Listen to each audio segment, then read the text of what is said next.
Livro narrado disposto por Cristiane Batista, Grata.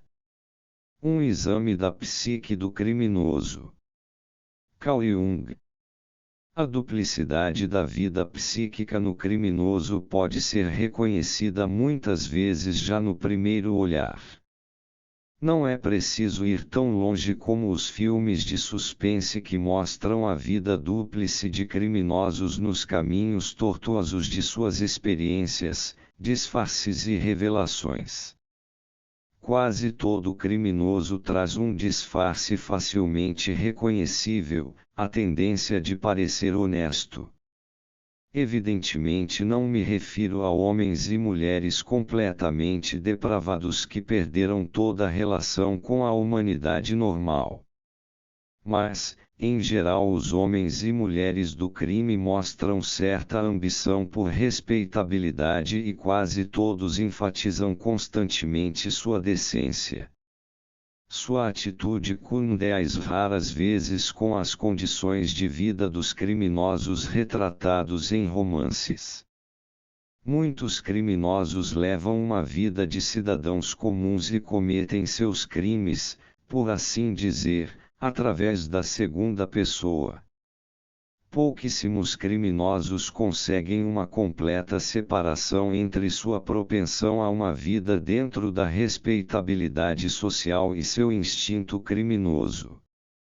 Aqui se apresenta uma duplicidade da vida psíquica do criminoso que em sua simplicidade e clareza deve ser imediatamente perceptível também ao leigo.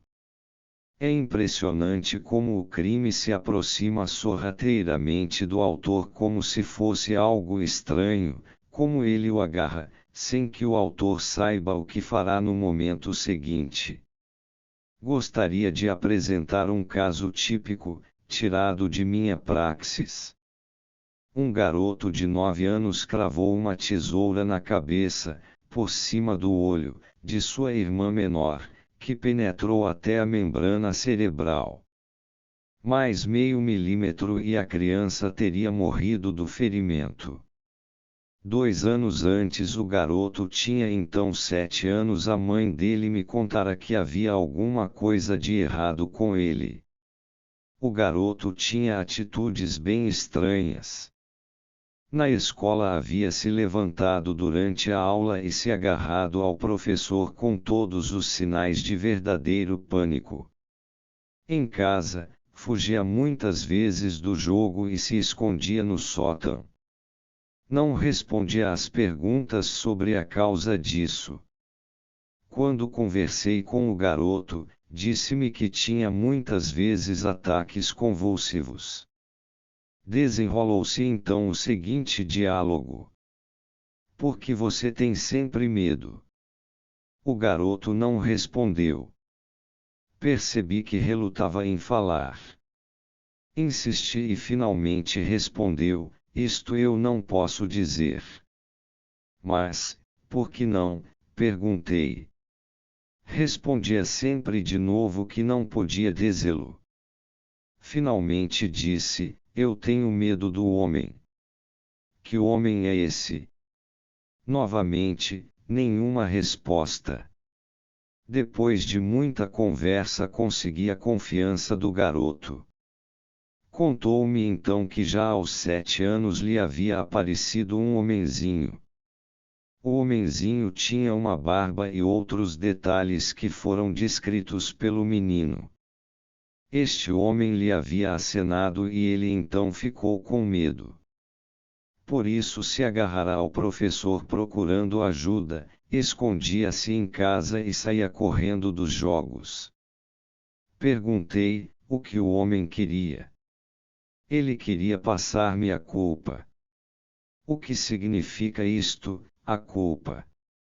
Não soube responder, mas sempre falava de novo na culpa. A cada aparição o homenzinho se aproximava mais, e ficou especialmente próximo da última vez, quando ele, o garoto, cravou a tesoura na irmãzinha. Esta aparição do homenzinho nada mais era do que a personificação do instinto criminoso, e o que o garoto chamava de culpa, nada mais do que um símbolo daquele segundo eu que o impelia ao crime. Depois do que fez, o garoto começou a ter ataques epilépticos. Nunca mais fez algo semelhante. Também nele, como em muitos outros casos, a epilepsia foi uma fuga do crime, uma repressão do instinto criminoso. É frequente encontrarmos casos semelhantes. As pessoas procuram inconscientemente fugir de uma compulsão interna para o crime e se refugiam na doença.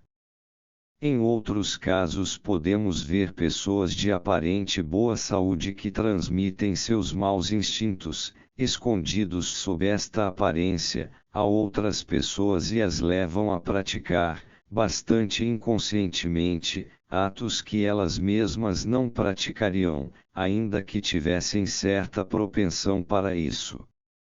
Um exemplo. Tempos atrás houve um homicídio na região do Reno que causou muita sensação. Um homem, até então irrepreensível, matou toda a sua família e inclusive o cachorro. Ninguém sabia o motivo e ninguém havia notado algo de estranho no homem. Este homem me contara que havia comprado uma faca, sem saber para quê. Certa noite adormecera na sala de estar, onde havia um relógio de pêndulo. Ouvia o tic-tac do relógio e este tic-tac parecia um batalhão de soldados em marcha. O barulho da marcha ficou cada vez mais baixo e o batalhão se afastava. Quando não escutou mais nada, sentiu de repente, agora devo fazê-lo. Então cometeu os assassinatos. Desferiu em sua mulher 11 facadas. De acordo com minhas investigações, a culpa principal do acontecido cabia à mulher.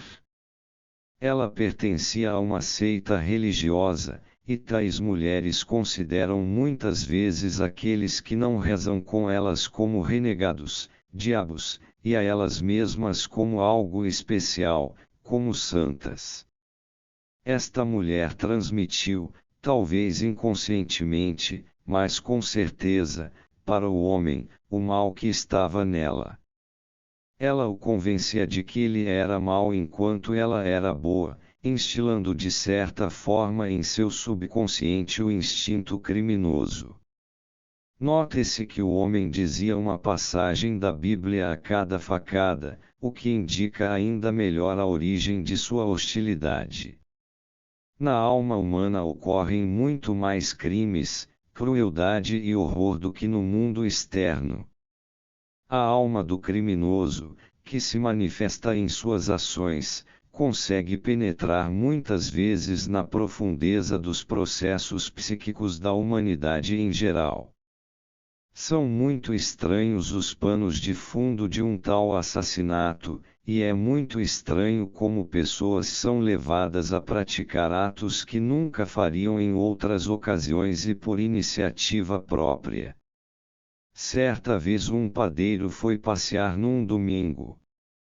Ficou muito admirado, pasmo, e pensava estar sonhando quando percebeu algum tempo depois que estava preso numa cela, de mãos e pés amarrados. Não tinha a mínima noção do que havia acontecido. O homem, nesse meio tempo, tinha matado 3 pessoas e ferido gravemente outras 2. Sem dúvida, havia agido em estado catalético. O passeio dominical havia tomado um rumo completamente diferente daquele que o padeiro intencionara quando saiu de casa. A mulher desse homem também pertencia a uma seita religiosa e era uma santa, e a analogia das causas do crime nos leva ao caso anteriormente descrito. Quanto pior a pessoa é, mais ela tenta impingir aos outros a perversidade que não deseja mostrar externamente. O padeiro e o renano eram pessoas decentes. Antes de cometer os crimes, teriam ficado sumamente surpresos se alguém pensasse que eram capazes de algum assassinato. No mínimo, nunca pensaram em cometer um homicídio. Esta ideia lhes foi inspirada inconscientemente, talvez por suas mulheres, através da aberração de maus instintos. O homem é um ser muito complicado, e ele, que sabe tanta coisa sobre tudo, sabe muito pouco de si mesmo.